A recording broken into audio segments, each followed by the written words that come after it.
আপনাদেরকে একটা সচেতনতামূলক কথা বলতে চাই। দেখুন, আমাদের সবারই বাসায় ছোট বাচ্চা কাচ্চা আছে।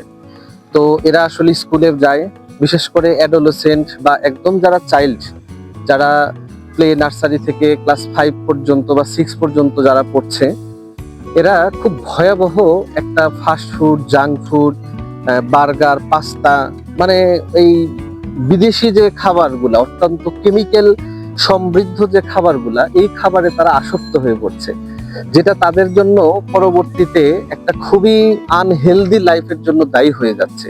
দেখুন, এই যে ফাস্ট ফুড, বার্গার, তারপরে পিৎজা, তারপরে যত রকমের চাইনিজ ফুড আছে, এইগুলাতে আসলে কিন্তু প্রচুর পরিমাণে টেস্টিং সল্ট ব্যবহার করা হয় এবং প্রচুর হাই কন্টেন্ট সুগার ব্যবহার করা হয়, স্যাকারিন ব্যবহার করা হয়। খাবারগুলাকে খুব আকর্ষণীয় ভাবে প্রেজেন্টেশন করার জন্য বিভিন্ন কালার ব্যবহার করা হয়। আমাদের বাংলাদেশে তো আসলে এগুলোর মান উন্নয়ন নাই।